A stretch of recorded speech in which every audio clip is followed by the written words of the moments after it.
In everyone's life, there are times when we encounter individuals whose presence is inexplicably unsettling, causing internal discomfort despite the absence of apparent reasons. These people say the right things, offer appropriate smiles, and avoid raising their voices, yet something inside you tenses up. Your instincts cautiously whispering about a mismatch between their outward appearance and inner essence. As Carl Jung once noted, unresolved internal conflicts inevitably project into the external world, shaping our destiny. Often it is not those who openly display negativity who cause the greatest anxiety, but those who exhibit perfection, refinement, and unwavering confidence in their own virtue. However, behind this mask of goodness may lie an inner void, behind the charm, denial, and behind the smile, a deep shadow. We are not talking about evil in its conventional sense, but about the hidden forces of the human psyche that make a person dangerous, not through their actions, but through their refusal to engage in self-analysis and self-discovery. Phenomena such as projection, persona, inflation, possession, and repetition cease to be abstract theories, becoming a reality manifested in strange conversations, soul-draining relationships, and people who reflect onto others all that they cannot bear within themselves. Encountering such manifestations of human nature makes one reflect on the deep processes occurring in the psyche and how they influence our relationships and perception of the world. And perhaps even more significantly, it is not just about them, but about each of us, for the shadow resides in the soul of every person. The line separating safety and danger, creation and destruction, lies not between people, but within each individual. Therefore, it is important to remember this not only for protection from others, but also for awareness of what may lurk in the depths of one's own self. Have you ever met someone from whom an inexplicable feeling of discomfort suddenly emanates? Outwardly, they may be affable, their words may sound courteous and even magnanimous, but something inside repels you. A chill runs down your spine, your body tenses up, and your instincts persistently whisper of unease. Carl Jung, the eminent Swiss psychologist, attached great importance to such moments. Throughout his many years of practice, he concluded that it is not so much the words or actions of people that cause the greatest anxiety, but what lies hidden behind them. According to Jung, the greatest danger in human relationships comes not from open hostility, but from something much more subtle, a hidden psychological signal that bypasses consciousness and goes straight to the nervous system. Unlike overt aggression or obvious manipulations, this danger eludes the attention of the mind, skillfully disguising itself as charm or even cloaking itself in the garments of virtue. However, the unconscious, that deeper and more ancient part of our psyche, unerringly senses something amiss. It needs no proof or explanations, it simply feels. Carl Jung characterized such a state as a disruption of psychic harmony. There is a dissonance between a person's outward appearance and their true essence. And although rational thinking is not always able to immediately recognize this deception, the body invariably senses the falsehood. This contradiction serves as an alarm signal, indicating a potential threat emanating not so much from the individual's malice, but from their deep alienation from their own inner world. This hidden disconnection can harbor a much greater destructive force than conscious evil. Warnings about this phenomenon can also be found in ancient teachings. It speaks of people who have skillfully mastered the art of external presentation, but have lost touch with their true nature. In the Buddhist tradition, this is likened to a polished mirror that reflects only a superficial illusion. In Christianity, it is like whitewashed tombs, beautiful on the outside, but empty and lifeless inside. These vivid metaphors point to the same phenomenon, which the Swiss psychiatrist Jung described using the terminology of modern psychology. The danger emanating from a person who has buried their truth so deeply that even they are no longer able to find it. Of particular danger is the evolutionarily conditioned tendency of people to trust external appearances. The human eye assesses faces, interprets body language, and relies on superficial signs to determine the level of safety. However, when a person's external appearance becomes a carefully calculated mask, concealing the true self, Even from the wearer, manipulations can occur unconsciously, simply by virtue of the existence of such an individual. They become a living paradox, outwardly appealing but causing subconscious rejection. Carl Jung attached great importance to these subtle reactions. If a smile feels forced, words ring hollow, and kindness seems calculated, it's important to pay close attention. According to Jung, the greatest danger lies not in those who openly display their flaws, but in those who skillfully conceal them, disappearing into their own disguise. This isn't done out of malice, but due to a loss of connection with oneself, making them incomprehensible to others. Imagine a situation, a conversation with someone who at first glance seems perfectly normal, even friendly. But over time, strange feelings arise. The person begins to attribute thoughts to you that you never expressed, questions your motives as if they were foreign to you, and accuses you of intentions you don't have. It feels like they're not communicating with you, but with an image that exists only in their imagination. Carl Jung recognized this disturbing pattern and gave it a name that has become a key concept in psychology: shadow projection. Deep within the human psyche, according to Jung's figurative expression, lies the shadow, a repository of those aspects of our personality that we shamefully hide from ourselves and others, considering them unacceptable. These traits, whether flashes of uncontrolled anger, pangs of envy, expressions of selfishness, cruelty, or even suppressed creative impulses, are banished to the dark corners of the unconscious because they don't conform to the idealized image we strive to project to the world. However, what is banished doesn't disappear without a trace. Like a boil, it matures and gains strength in the dark labyrinths of the psyche. And when the burden of restraint becomes unbearable, it seeks a way out, bursting forth through projection onto others. The person unfairly accusing you isn't necessarily a liar or a hypocrite. They're not fabricating malice out of thin air. They sincerely believe that you're the embodiment of something negative because, on a deep subconscious level, they can't allow themselves to believe that it lives within them. Thus you unwittingly become a screen onto which they project their unacknowledged repressed parts. Your personality is distorted, you cease to be perceived as an independent, unique entity and become merely a reflection of what that person fears becoming. This phenomenon goes far beyond personal problems and interpersonal conflicts. Shadow projection can shape entire cultures, ignite bloody conflicts, and destroy the strongest relationships. It fuels moral panic, breeds prejudice, and drives the search for scapegoats. It's no coincidence that entire communities and nations have been demonized throughout human history. After all, society, like an individual, can reject its inner darkness and seek those who will bear its burden. Carl Jung warned of the danger lurking in projections, emphasizing that the problem isn't limited to creating an illusory picture. The main danger lies in the projector's unwavering belief in their own righteousness. Such a person doesn't question their feelings because they seem absolutely reliable and consistent with reality. Moreover, they often find support for their beliefs from others who, without realizing it, become participants in their distorted reality and see the world through a warped mirror. Modern neurobiological research confirms Jung's insight in this regard. The human brain is structured in such a way that it seeks confirmation of existing beliefs. In the context of shadow projection, this tendency takes on a painful character. The individual creates a certain narrative through which all incoming evidence is filtered, which only reinforces their confidence in the truth of the created story.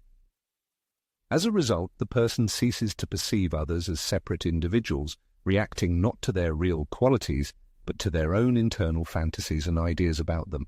Such behavior can have extremely destructive consequences, especially in close relationships. The object of projection begins to doubt themselves, feels confused, is forced to defend themselves, or even experiences guilt for something that doesn't actually belong to them. If the projector has power in the emotional, social, or professional sphere, then separating one's own truth from their illusions becomes an even more difficult task. How, then, can we recognize this alarming moment? Often it all begins with a subtle feeling of dissonance, a sense that you're not understood, as if your sincere intentions are being distorted. You may be accused of actions and thoughts that seem completely incompatible with your self-image, and no matter how much effort you put in to clarify things, your words seem to hit an invisible barrier. The person you're talking to simply isn't hearing you. They're not interested in finding the truth. Their only goal is to confirm their own deeply ingrained internal narrative. The real danger, however, lies in the fact that people who tend to project their shadow aspects onto others don't just misjudge them, they actively manipulate reality itself, striving at all costs to preserve their fragile identity. Their view of the world is distorted. They don't see it as it really is, but as it needs to be in order for their self-esteem to remain unshaken.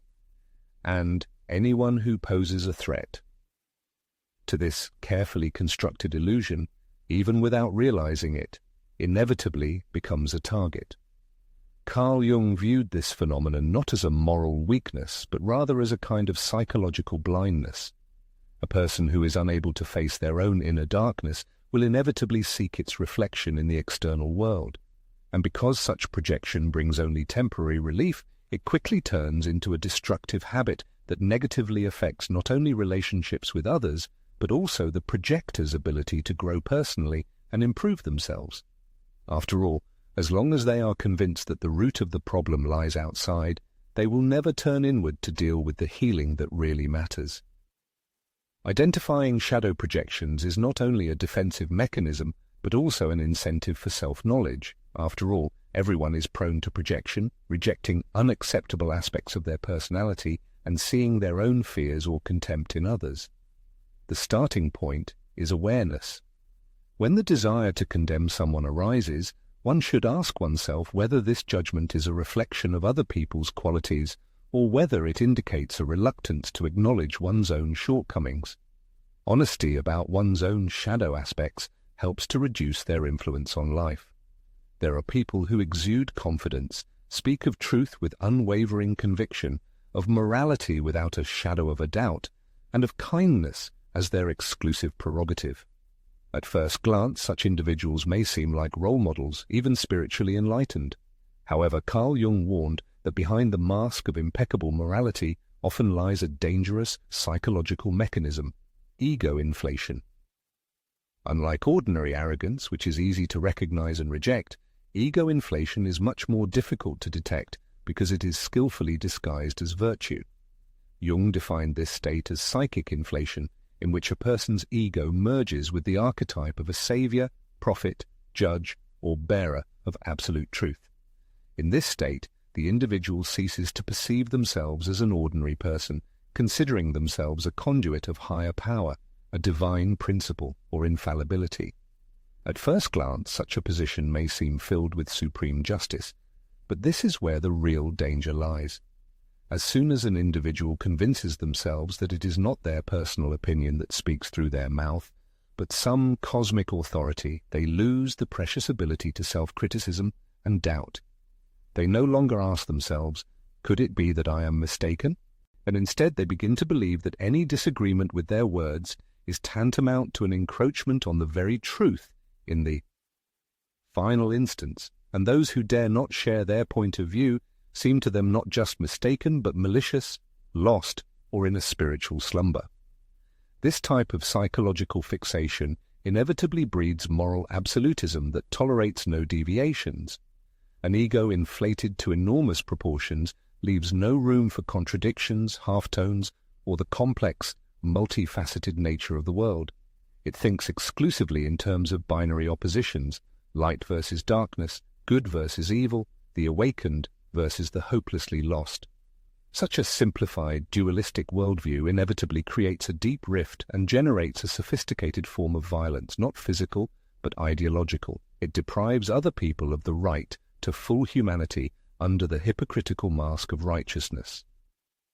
As Jung insightfully noted, people in this state often gain considerable influence over others.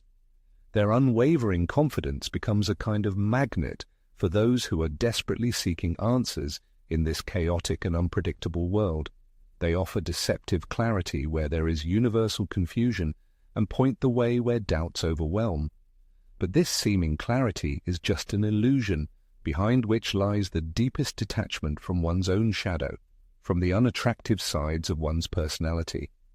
Throughout human history, inflated self-importance has often been a driving force behind radical change, giving rise to religious cults and shaping ideologies that promised deliverance from all ills, but ultimately led to suffering and disappointment. The source of strength for such individuals lies in their unwavering belief in their own exceptionalism and righteousness. However, behind this outward confidence often lies a deep-seated fear of the unpredictability of the future, the recognition of one's own weakness, and the confrontation with the banality of everyday life. An ego unable to accept its limitations seeks to escape into a world of illusory grandeur. Spiritual teachings from various cultures have for centuries warned against this hidden danger. In Zen Buddhism, this phenomenon is called Zen sickness, a self-deception in which a person mistakenly believes they have achieved enlightenment while their ego remains unexplored and uncontrolled. Sufi mystics speak of a veil of light, which is even more dangerous than a veil of darkness, because it is much more difficult to recognize and become aware of. The German mystic Meister Eckhart called the inflated ego the most dangerous trap on the spiritual path. The signs of an inflated ego become obvious if you know what to look for. A person susceptible to this problem is painfully sensitive to any criticism, considering any disagreement with their opinion almost sacrilegious. They demonstrate unwavering confidence in their own righteousness, an inability to perceive different points of view, and an obsessive desire to appear morally superior to those around them. Even their ostentatious humility may be just a tool to strengthen their own image as a spiritually advanced person. But perhaps the most sinister aspect is their unwavering belief in their own infallibility. They do not seek to consciously mislead others, rather they are victims of self-deception. Their identification with the archetypal image reaches such a degree that they sincerely believe in the correctness of their actions. However, it is precisely this sincerity that makes them even more convincing and, therefore, more dangerous to society. From a clinical point of view, this condition can be characterized as unconscious inflation, when the ego goes far beyond its natural boundaries. In this situation, the ego loses the ability to distinguish between the personal and the transpersonal, merging with the divine image and appropriating divine authority. As Jung noted, this state is fraught with mental instability. Sooner or later, reality will inevitably lead to collapse, as no one can long bear the burden of divinity. The stronger the inflation, the more catastrophic the fall. When an inflated identity begins to crumble, a person often experiences deep depression, a sense of confusion, and even psychotic breakdowns. This is not punishment in the usual sense, but rather a natural rebalancing of the psyche, which dared to fly too close to the sun. This is a natural process of restoring balance, when the psyche returns to its natural boundaries after a period of excessive expansion. So, how should we react when we encounter such individuals? First of all, it is necessary to resist the temptation to succumb to their unwavering confidence. Carl Jung warned against excessive trust in those who claim to possess exhaustive answers. True wisdom, in his opinion, manifests not in self-assurance but in humility, in the ability to calmly perceive uncertainty and recognize one's own ignorance. But more importantly, we should carefully examine our inner need for saviors. The more we tend to idealize those who seem morally impeccable, the more we deny our own inner contradictions. The more actively we seek support in others, the less we trust our ability to cope with the unknown on our own. Ultimately, Jung reminds us that the path to personal integrity lies not in striving for perfection, but in striving for authenticity. A person who has achieved inner harmony has no need to constantly demonstrate their virtue. They carry it within them quietly and calmly, demonstrating the ability to accept their own shortcomings and refusing to place themselves above others. There is a category of people who invariably possess the gift of finding the right words in any situation. Their gestures are meticulously calibrated, their speech patterns are impeccably precise, and their demeanor exudes calmness and is inviting. In society, they give the impression of perfection, never allowing themselves to be rude, awkward, or show anger.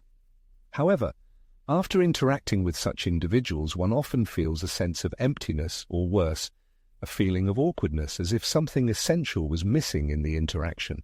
Carl Jung named this phenomenon complete identification with the persona, meaning a psychological mask so skillfully created and polished that the personality hiding behind it practically disappears. In Jungian terminology, the persona represents the social self, the part of our being that adapts to social expectations, utters appropriate phrases, and plays corresponding roles. The persona itself does not carry a negative connotation. On the contrary, it is necessary for full functioning in society. However, when there is a substitution of concepts and we begin to identify the persona with the true self, when we completely dissolve into the role being played, authenticity is lost. At this moment, something elusive yet profound begins to crumble from within, undermining our integrity and connection with ourselves. Outwardly, such an individual may give the impression of a model of moral purity, imperturbable calm, and even spiritual enlightenment. However, behind this mask of serenity lies a frightening rigidity, which is not the result of inner peace, but a consequence of deep suppression. This person has achieved virtuoso control over their reactions and impulses, eradicating any manifestation of spontaneity. Carl Jung warned that such a striving for perfection, contrary to popular belief, often indicates serious psychological problems associated with the repression of natural manifestations of personality. What is the danger of such self-control? The fact is that human nature does not imply the achievement of an ideal. Our goal is integrity, which implies the presence of contradictions, internal conflicts, and multifacetedness. When a person carefully polishes their public self, getting rid of all sharp corners, this often indicates that they have deeply buried their shadow sides. However, as we know, what is buried does not disappear without a trace. It accumulates in the unconscious, forming the so-called shadow in Jung's expression. And the more effort we put into maintaining the illusion of perfection, the more unmanageable and chaotic the shadow hiding behind this mask becomes. The real danger lies not in politeness or high professionalism, but in the abyss that arises between people when each of them exists in their own isolated world. An individual completely absorbed in their social role turns into a kind of mirror, mindlessly reflecting the expectations of others. At the same time, they lose the ability to deep experiences, sincere vulnerability, and genuine self-disclosure, becoming only a skillfully played performance. Any interaction with such a person, even the most benevolent, leaves a feeling of strange emptiness. This feeling arises not because of the words spoken, but because of the gaping hole of the absence of something important. There is no emotional richness, spontaneity, a sense of risk, or revelation in their behavior. A smile may be sincere, but devoid of true warmth, and sympathy seems learned, as if taken from a textbook. Their agreement is perceived as a concession, not as a genuine union of souls. And although such a person may bask in the rays of universal love, no one will penetrate their inner world. Carl Jung viewed this phenomenon as a kind of betrayal of oneself. A person sacrifices their essence for the sake of approval and recognition, turning into what society craves at the cost of losing their true identity. Often such behavior takes root in childhood, when the manifestation of authenticity met with disapproval or punishment, and obedience, on the contrary, was rewarded with praise. Over time, the true self retreats into the shadows, and the social mask becomes the only face a person recognizes in the mirror. However, as the outstanding psychologist Carl Jung wisely noted, the human psyche is not able to endlessly tolerate such discord. Ultimately, deeply suppressed aspects of personality inevitably break to the surface, like a turbulent stream sweeping away everything in its path. Sometimes this manifests itself in the form of sudden and uncontrollable outbursts of anger, inexplicable irrational behavior, or mysterious and unpredictable mood swings that baffle others. In other cases, this can result in debilitating anxiety, deep depression, or a painful midlife crisis that ruthlessly destroys the carefully erected facade of well-being and stability. And here, an inexorable law applies: the more flawless the external appearance seems, the more devastating the fall will be. Moreover, modern neurobiological research convincingly confirms Jung's foresight. Our brain, this complex computer, is equipped with so-called mirror neurons, which have an amazing ability to capture the slightest discrepancies between words, intonation of voice, and facial expressions. When a person is emotionally detached from what they're saying, when their words don't align with their inner state, we instinctively sense it on a subconscious level. Even if we can't pinpoint the exact reason for this feeling, it manifests as a vague sense of unease, distrust, or a feeling that something is amiss, that we're being deceived. So how do we recognize someone who is overly enamored with their persona, so deeply entrenched in their social role that they've lost touch with their true self? Look for signs of emotional sterility. Does this person ever acknowledge their mistakes and shortcomings? Are they capable of genuinely expressing joy or profound sadness? Can they openly discuss their vulnerabilities and weaknesses without fear of judgment? Or do they skillfully change the subject when the conversation becomes too personal and touches upon their innermost feelings? Do they exhibit a healthy dose of contradiction in their judgments, or is everything they say characterized by a consistency bordering on rigidity and dogmatism? However, perhaps the most significant indicator is your personal perception. If, after interacting with them, you experience a sense of detachment, increasing self-doubt, and feelings of emptiness, it's worth paying attention to. It's likely that your psyche is signaling a lack of authenticity in the other person. The reason for this lies not in deliberate deception, but in the person's loss of connection with their true self behind the mask they wear. Genuine connection between people is based on the recognition of imperfection. It requires the courage to present oneself to others not as a flawless image, but as a living, evolving being with its flaws. Carl Jung argued that the process of personal integration begins with abandoning the pursuit of perfection and reclaiming those parts of oneself that were lost in the pursuit of approval. Surely, everyone has encountered a situation where, looking into another person's eyes, you get the feeling that they are absent. Physically, they are present, their voice sounds as usual, but something has fundamentally changed. A categorical tone appears in their speech. The presence, previously filled with nuances, now seems consumed by an all-encompassing, overwhelming, and almost sacred energy. This phenomenon, deeply explored by Carl Jung, is called archetypal possession. In the depths of Jungian psychology, archetypes appear as universal patterns of human existence, rooted in the collective unconscious. Among them are such powerful figures as the hero, the victim, the savior, the warrior, the mother, and the judge, and this is just a small part of an extensive list. It is important to understand that these archetypes are not just symbolic images, but powerful psychological energies. In a healthy manifestation, they organize our lives and give them deep meaning. However, when an individual excessively identifies with one of them, there is a risk of being controlled by this force, losing their uniqueness and the multifaceted nature of the human character. Archetypal possession is not a figment of the imagination, but a very real psychological phenomenon. Falling under the influence of an archetype, a person begins to act not as an independent individual, but as a programmed role.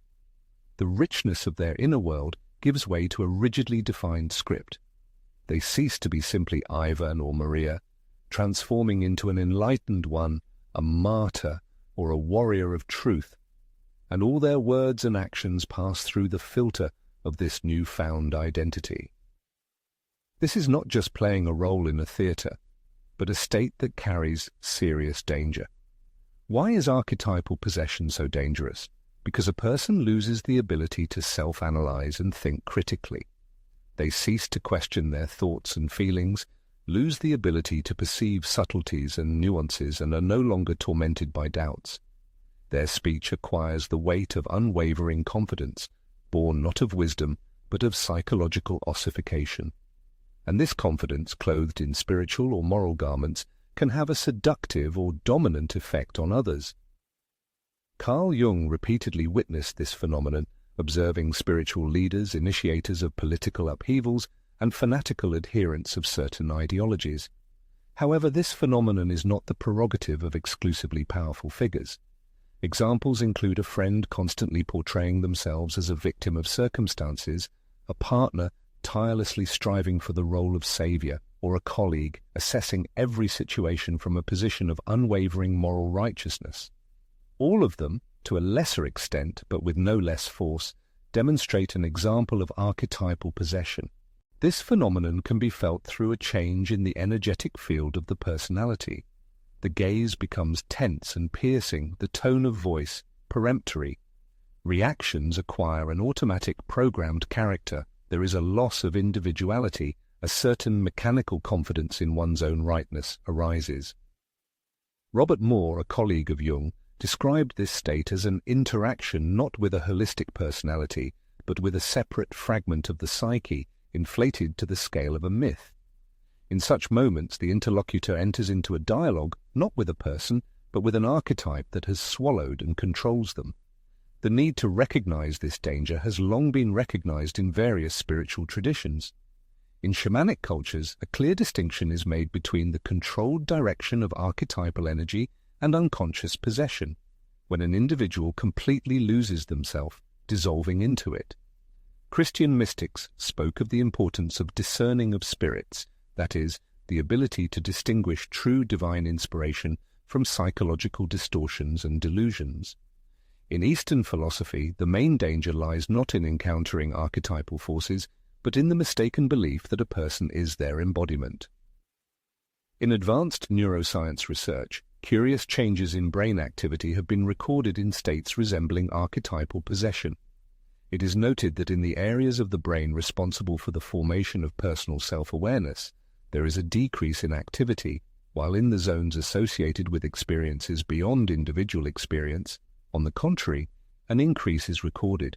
Such states, arising in the context of ritual practices, can lead to transcendent experiences. However, in everyday life they often manifest as inflexibility of thinking, obsessive ideas, or charisma not conditioned by self-criticism. A particular danger of this condition is its persuasiveness. Personalities under the influence of archetypes are as if enveloped in a seal of predestination. Their confidence has a magnetic effect, attracting followers not in spite of, but thanks to this steadfastness. In a world where uncertainty reigns, their categorical views seem like an attractive alternative, giving a sense of clarity. However, this clarity is achieved by abandoning an objective assessment of reality.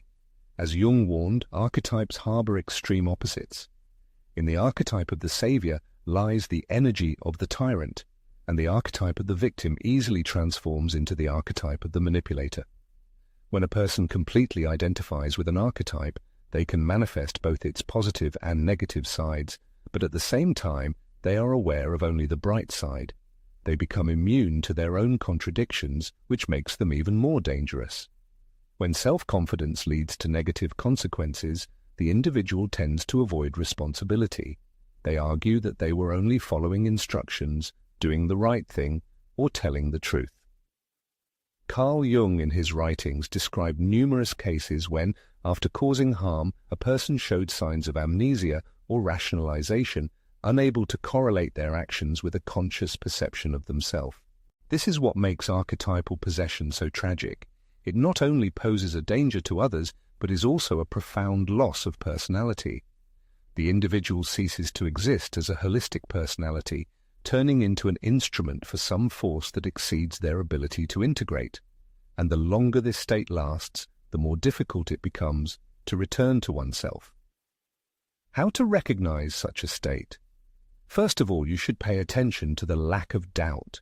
It is important to notice when a person speaks not on their own behalf, but from the position of mythical power. Attention should be paid to rigidity, intensity, inability to live response, only to automatic reactions, and most importantly, trust your intuition. If there is a feeling that a dialogue is being conducted not with a person, but with some force, then, most likely, this is the case. Carl Jung never called for fleeing from archetypes. On the contrary, he argued that they play a key role in the formation of personality. However, according to the scientist, it is extremely important to be aware of their influence.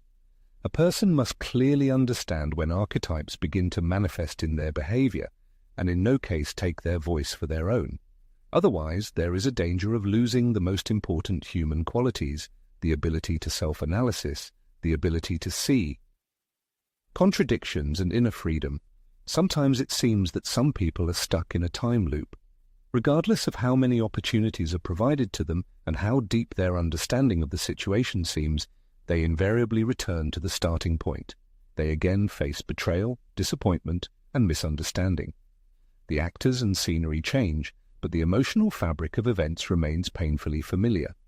Jung called this sad phenomenon compulsive repetition, a deep psychological tendency that forces us to unconsciously reproduce painful situations that we would most like to avoid. This is not just a chain of failures and not banal self-destruction. This is a deeper process, the psyche's attempt to heal an old trauma by re-experiencing it. The paradox of this idea is astounding. Why would a person strive for suffering? However, Carl Jung, like other prominent psychoanalysts such as Sigmund Freud and later Christopher Bollas, realized that the unconscious does not obey the laws of logic. Its compass points to the familiar. And when pain becomes an integral part of our existence, it acquires a strange allure. We cannot always express in words every wound we have experienced. The earliest and deepest traumas are imprinted on us not as clear thoughts, but as emotional imprints, unprocessed patterns of fear, abandonment, rejection, or neglect. These imprints find their refuge in the body, permeate the nervous system, and take root in the unconscious. Jung called them complexes, energy clusters charged with unintegrated emotions and meanings. These complexes, left to their own devices in the depths of the unconscious, have a colossal impact on our lives, predetermining their course to a greater extent than any conscious intentions. Imagine a child who grew up in an atmosphere of invisibility, deprived of attention and recognition. In adulthood, they may be irresistibly drawn to partners incapable of emotional intimacy. This isn't about masochistic enjoyment of pain, but about a subconscious desire to win the love they never received in childhood. The psyche, in its deceptive splendor, tries to rewrite history, giving it a happy ending. But since the wound has never been brought to light, the painful pattern repeats again and again, condemning the person to eternal wandering in circles. Deep within human nature lies a phenomenon known as the compulsion to repeat, a powerful force that compels us to reproduce certain patterns of behavior and relationships over and over again. This is not a punishment of fate or a manifestation of short-sightedness, but rather an unconscious attempt to resolve internal conflicts through action rather than rational understanding. However, without conscious understanding, such resolution proves unattainable, and the vicious cycle repeats itself. Carl Jung, a perceptive researcher of the human psyche, warned of the insidious invisibility of these compulsions. We are often convinced that we are making new choices, entering into fresh relationships, forging unexplored paths, but, as if by cruel irony, they all begin to suspiciously resemble each other. Faces change, scenery is updated, but the emotional outcome remains invariably the same. Over time, this obsessive repetition becomes an integral part of our identity. We begin to say phrases like, "I always meet the wrong people," or "life is unfair to me," not realizing that we ourselves are the silent screenwriters of the very dramatic stories that destroy us. Modern neurobiological research provides compelling evidence for this concept. Early traumatic experiences leave deep physiological imprints on the brain. Neural connections formed under stress become well-trodden paths, determining our perception and behavior in the future. We interpret new situations not as they really are, but through a distorting lens of old pain. That is why two people, finding themselves in the same environment, can experience completely different feelings. One sees safety and comfort, while the other sees a potential threat, because their brains have been prepared for this by different life experiences. The danger of the compulsion to repeat lies not only in the internal suffering it causes, but also in the fact that people subject to it involuntarily involve others in their internal drama. They do this not intentionally, but rather on an energetic level, attracting those who will play certain roles in their recurring scenarios. The human psyche is structured in such a way that an individual who once felt helpless sometimes unconsciously seeks to recreate circumstances in which they again find themselves in a dependent position. Someone who has experienced the bitterness of abandonment in the past may subtly push others away in order to relive the familiar feeling of loneliness. Carl Jung christened this phenomenon negative synchronicity, emphasizing the ability of the unconscious to orchestrate events that reflect its unresolved internal conflicts. Surely each of us has witnessed similar scenarios. A person repeatedly falls in love with the same type of partner, domineering, emotionally cold, or unstable, each time convincing themselves, this one is completely different. However, alas, the pattern repeats, often with renewed force and speed. The tragedy of the situation lies not only in the pain inflicted, but also in the shock that a person experiences, as if life has once again dealt a treacherous blow. They do not realize that they are not a victim of fate, but a hostage of their own unconscious history. As Jung's associate, Marie-Louise von Franz aptly noted, as long as the unconscious is not made conscious, it will direct your life and you will call it fate. But how do you break the vicious cycle? First and foremost, you need to learn to recognize recurring scenarios, asking yourself questions like, what emotional outcome repeatedly arises in my life? What part of my personality yearns to be heard, healed, or redeemed? Such patterns are by no means accidental. They are encrypted messages from the past, begging to be deciphered in the present. Secondly, it is important to resolutely reject the imposed roles in other people's subconscious scenarios. In those moments when someone tries to cast you as a traitor, benefactor, tormentor, or sufferer, you need to stop and think. Ask yourself, is your reaction a response to the real person standing before you, or to a projection born of their own unhealed emotional wounds? Thirdly, and this is perhaps the most important, it is necessary to cultivate a sense of compassion, not only for others, but also for yourself. The obsessive desire to repeat negative experiences is not a sign of weakness, but a desperate cry for help. And when this call is answered with understanding, rather than shame, the pain begins to gradually subside. History begins to change, not through violence against oneself, but through conscious presence in the moment. As Carl Jung asserted, awareness of these recurring patterns of behavior is the first step towards liberation. We cannot completely avoid pain, but we have the power to stop endlessly reliving the same trauma. We can finally begin to create our own new story.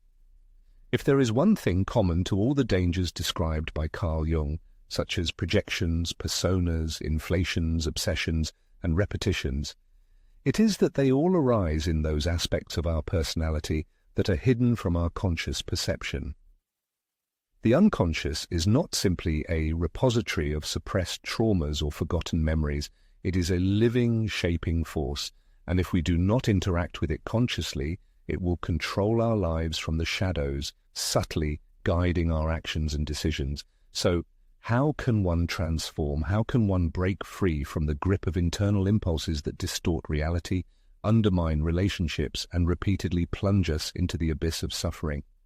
Carl Jung saw the solution not in achieving perfection, not in moral superiority, and not in spiritual purity. He argued that the key to healing is the integration of the shadow.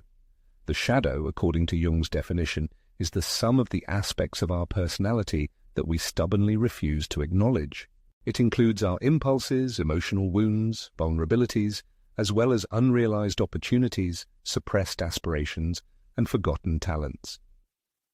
There is a widespread misconception that the shadow is exclusively the negative side of our nature. However, this is fundamentally wrong. The shadow itself is not evil. The problem is that it is invisible, and everything that is hidden from view, everything that remains unintegrated, harbors potential danger. Jung once uttered, "I would rather be whole than good." This concise phrase encapsulates the secret of mental well-being. The desire to be good in social terms implies conformism, demonstrating only those aspects of personality that conform to accepted norms, but being whole means knowing oneself in all fullness, including one's shortcomings, weaknesses, impulsiveness, and everything that makes us human. Shadow integration is not an attempt to get rid of it. It is a process of building a relationship with it, accepting it as an integral part of oneself. A leader who initiates transformations is the complete opposite of an inflated egoist, skillfully concealing his true intentions, or a fanatic obsessed with one idea. He is not consumed by the desire to prove his point. He is not ready to protect his perfect image at any cost, and he is not afraid of facing contradictions.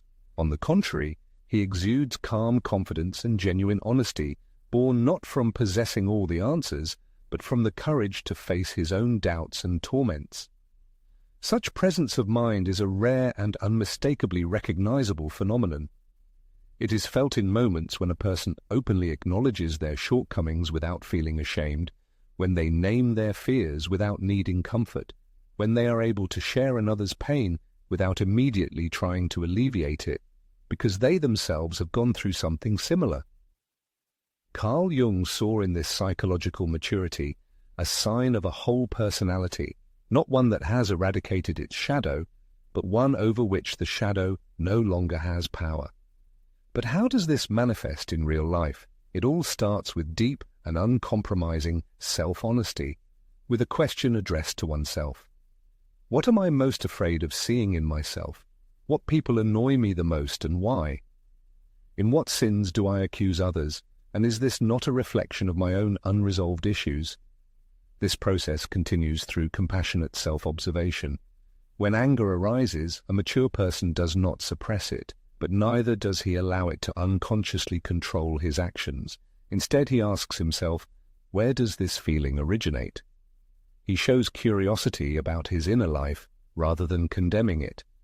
This fundamental shift in perception radically changes the role of the shadow, turning it from a source of fear and rejection into a valuable mentor on life's journey.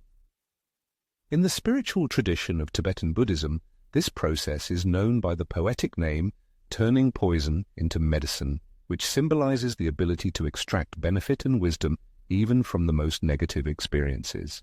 Carl Jung, an outstanding Swiss psychologist and philosopher, used an alchemical metaphor to describe this transformative process, calling it the transmutation of lead into gold.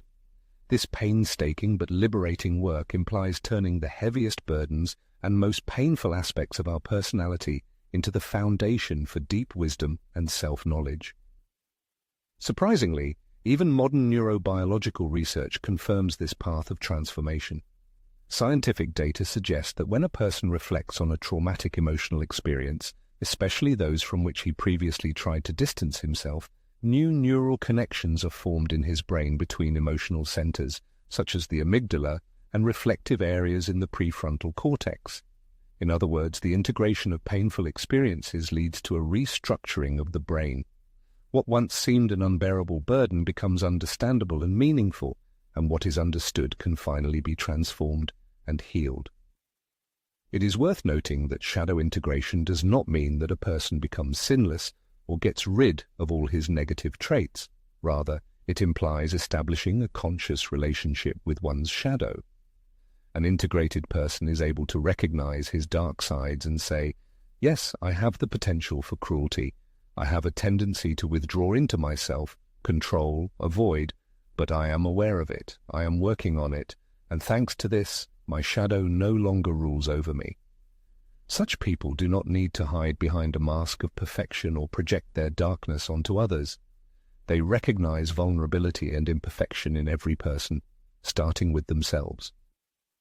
True humility is not a manifestation of powerlessness, but rather the foundation of unwavering inner strength.